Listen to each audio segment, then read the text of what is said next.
everybody, it's Durger time. Welcome to AEW Dark. We got a quickie one here.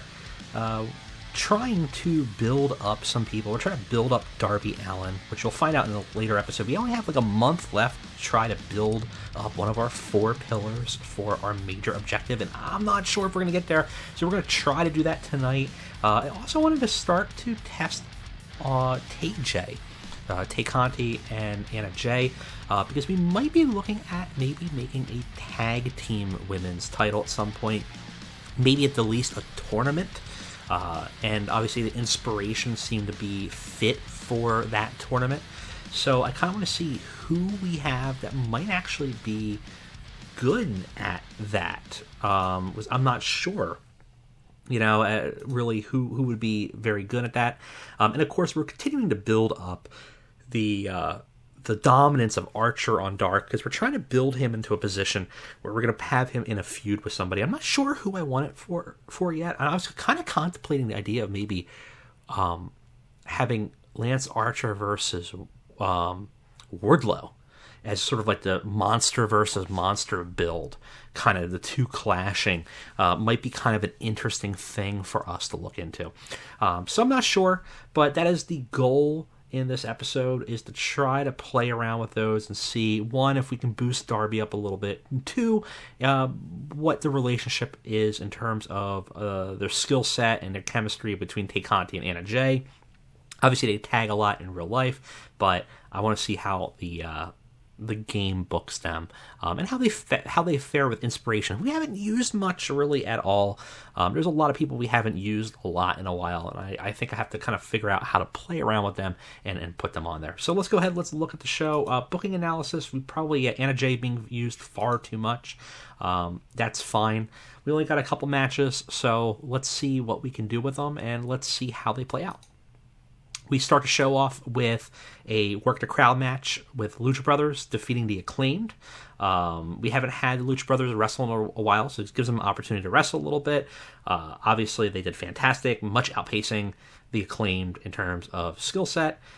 We do build part of our storyline, because it does count for the AEW's for Real tag teams, as the Lucha Brothers kind of get back into action after having been out for a while because of Rey Fenix's injury. Unfortunately, real life mimicking our game sometimes of the Durger curse, with Rey Fenix getting a horrific looking, but thankfully not that serious injury on, I want to say last week's Dynamite. I think it was Dynamite or Rampage. I think it was Dynamite. Where his arm got twisted backwards, almost looked like it broke in half, but thankfully it was just dislocated. But boy, that was nasty and scary looking. And, in our game, obviously he had an injury where he was out for a bit, not been able to defend his title. And in that time, we've been kind of building a story about who we might want to maybe challenge for him, maybe usurp them. We were talking about maybe having FTR become the first 2-time tag champions. And I kind of like that idea, because I kind of want to have a Young Bucks feud, a better Young Bucks feud with FTR, and really kind of build something more interesting than what we got in real life. So I might do that as we start to see the beginnings of the family fracture a little bit after the change of hands of the titles from Roosh to Keith Lee, and now from Andrade to Cody. We got another Lance Archer backstage segment. Jake Roberts talking up Lance Archer backstage as he's prepping in the locker room. Very reminiscent to his introduction. That was very, very successful vignettes that they did, that they kind of stopped as Lance Archer kind of just got thrown to the wayside for some reason in AEW. We're trying to build him up as a monster again. I think, again, I like the idea of him being maybe paced against Wardlow, as we're trying to kind of build him up a little bit too. But basically, Jake Roberts says, Archer's been on a warpath. He's hungry for his spot. He's hungry for his destiny. And he does not envy the opponent that has to face him tonight. And of course, we have poor Michael Nakazawa in a very quick match. Again, we're just trying to build Lance Archer up, so it's a dominant short match, 2 minutes of pinfall with a blackout, a pretty much nothing match. But we just want to continue to build Archer looking amazing and looking dominant and let him bury people. And Nakazawa is a good hand for that. We have an angle where the Inspiration bully TJ, leading to a matchup tonight. We haven't had them really on the show since we brought them in for, I think, All Out. And that's because we were planning to do something with the tag division, then we kind of did the trios instead. And, I think we might do a tournament or something, and that might be a good spot to let them as a tag team kind of shine. But we don't really have a lot of strong women's tag teams, so we kind of have to figure out, and we'll probably do it in Dark here, of like who works, right? In terms of work here, actually, Anna Jay and Tay Conti did better than I thought they would, but that doesn't say a lot. Anna Jay's at a 37, which seems generous to me, and Tay Conti's at a 49, which seems about right. Jessie and Cassie seem a little underperforming to me, but not by that much. Overall, though, had decent reaction from the crowd, but had subpar wrestling. Anna Jay and Tay Conti defeat the Inspiration, giving them a bit of a win. Probably should have actually had the Inspiration beat them, but I kind of wanted to build a little bit more popularity out of these two first before we build up to a tournament or something like that. I think we'll do like an 8-person tournament on Dynamite, and I think that would be kind of fun. We have a hype up with Sting doing the Stinger shout and stuff like that, and getting Darby ready for his match. This gets a cheap pop kind of thing, but again, we're trying to build that cheap pop so that Darby gets that bonus there with him. And then Darby has a match with Orange Cassidy, where Darby defeats Orange Cassidy with a coffin drop. Both of them are equal in performance, got the crowd buzzing. Hopefully that builds up his popularity, which we'll have to take a look at. Overall, the show actually did pretty well. 62. It's not too bad.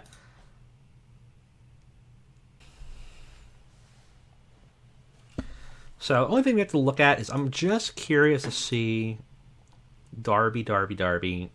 What we talked about in Dynamite, or in our regular episode, which you'll see soon, is that he's not really that popular yet, and we need him to be a lot more popular. And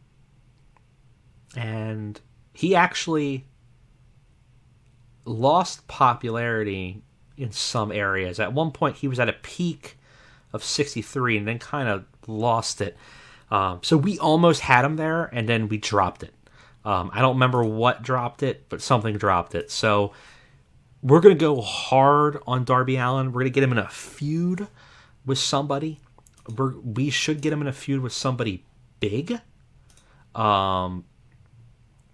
And make it interesting. So I think it should be somebody that is probably a major star.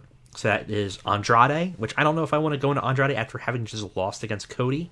Bryan Danielson definitely doesn't have much to do and could be very interesting.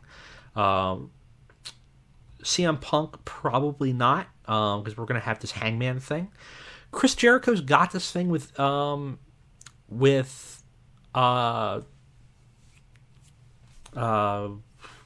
what's his face?